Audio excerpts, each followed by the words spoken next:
Think about the incredible shrinking act happening in technology, especially when it comes to medicine. Imagine a device so unbelievably small, it could balance on the very tip of a hypodermic needle. Sounds almost, well, too futuristic, doesn't it? Oh. But that's the reality we're diving into today on the Deep Dive.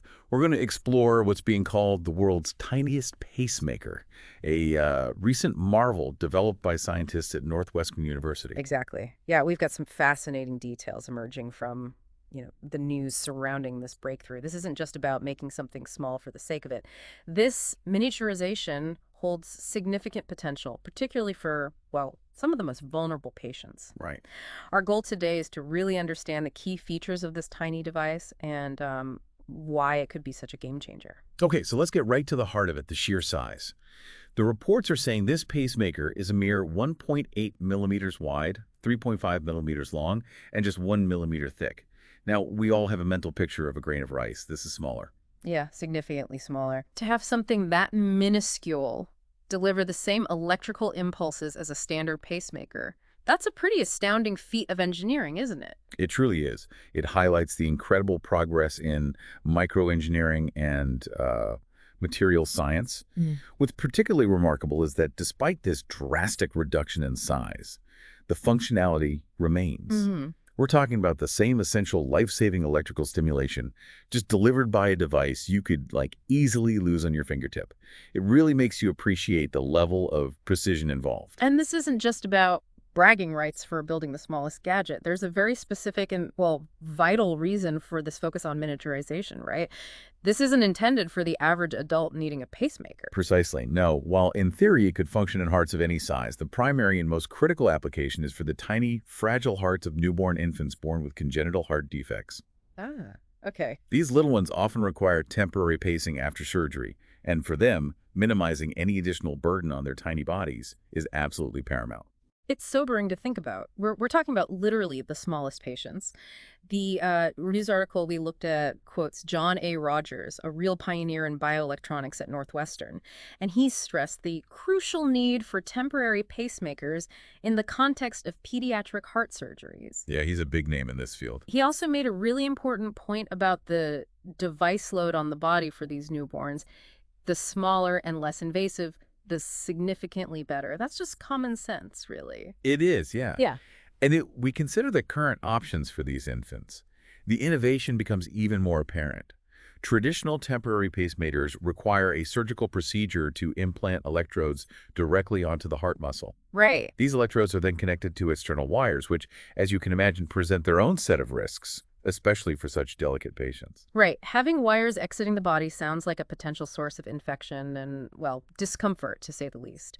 And as the article points out, once the temporary pacing is no longer needed, those wires have to be surgically removed, which is another invasive procedure. It's like solving one problem, but potentially creating another down the line. Exactly. This new pacemaker offers a completely different paradigm. Huh. Firstly, it's entirely wireless, which immediately eliminates any risks associated with external wires and the potential for infection or damage at the exit site. Okay, wireless. That's huge. But what's arguably even more revolutionary is its bioresorbable nature. Bioresorbable. That's a fascinating term. For our listeners who might not be familiar, can you explain what that means in practical terms for this tiny pacemaker? Certainly. So bioresorbable means the device is designed to safely and completely dissolve within the body once its job is done and it's no longer needed. Wow. Think of it like temporary scaffolding that disappears once the building is stable. This eliminates the need for any subsequent surgery to remove the pacemaker. Okay, no second surgery. Exactly. And for these vulnerable newborns, avoiding a second surgical intervention is a massive advantage, reducing both the physical stress and, the emotional toll on the families. That's incredible. No wires, no second surgery. It's a completely different approach. So how does this minuscule device actually power itself and deliver those crucial electrical impulses to the heart? It's not like it has a tiny plug we can't see. No microscopic extension cords involved. It utilizes a really elegant mechanism called a galvanic cell. You can think of it as a very basic type of battery. Okay, a battery. The pacemaker has tiny electrodes made of different materials. When these electrodes come into contact with the body's natural fluids, these biofluids we mentioned, a simple chemical reaction occurs.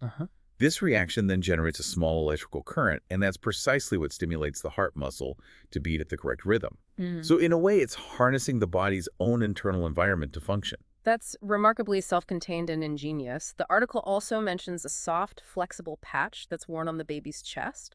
What role does that play in all of this? Right. That's the accompanying external technology. Right. This wearable patch uses infrared light to communicate wirelessly with the implanted pacemaker. Through light. Okay. Yeah. It can also potentially monitor the device's function. What's particularly interesting is that the reports indicate this patch can detect if the baby's heart rate drops too low. Hmm. If that happens, the patch automatically activates a small light-emitting diode, or LED, that then flashes on and off at a rate corresponding to a normal, healthy heartbeat. This visual cue can provide immediate feedback and reassurance. So the external patch is essentially a remote monitoring and support system, all working wirelessly through light. This is, well, you can really start to see how this technology could pave the way for less invasive and more patient-centric treatments, especially for these incredibly fragile newborns. Absolutely. And the driving force behind this innovation is a deeply felt need to address a significant medical challenge. The U.S.-led team specifically focused on improving outcomes for the small percentage of children born with congenital heart defects. Right. The article quotes Igor Efimov, a cardiologist at Northwestern, who highlights that while congenital heart defects affect around 1% of newborns, About 1%. the encouraging news is that the vast majority of these babies only require temporary pacing support after their initial corrective surgery. He also points out the amazing resilience of these young hearts, often noting that they can heal and regulate themselves within about a week. Exactly, 7 days typically. Mm-hmm. So the crucial period is that relatively short time frame immediately following surgery when the heart needs a bit of assistance. Just a week or so. Yeah. This tiny, temporary pacemaker is designed to provide that support without the complications associated with traditional methods. It's about giving these tiny hearts the helping hand they need and then naturally dissolving away without requiring further intervention.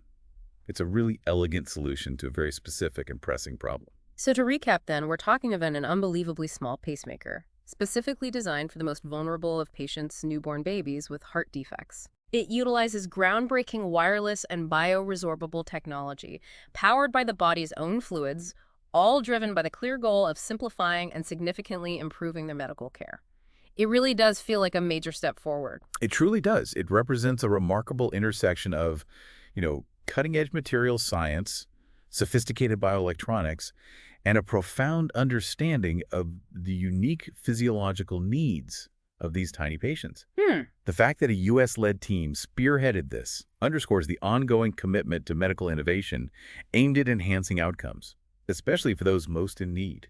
Okay, so we've taken a pretty deep dive into this miniature medical marvel. We've gotten a sense of just how incredibly small it is, understood its primary application for newborns with congenital heart defects, explored the fascinating science behind its wireless and dissolving nature, and appreciate the powerful motivation fueling its development. Precisely. We've seen how this tiny device has the potential to make a profound difference in the lives of these infants and their families, significantly reducing the invasiveness and, well, the inherent risks associated with temporary cardiac pacing. So as we begin to wrap up this deep dive, here's a final thought to really chew on.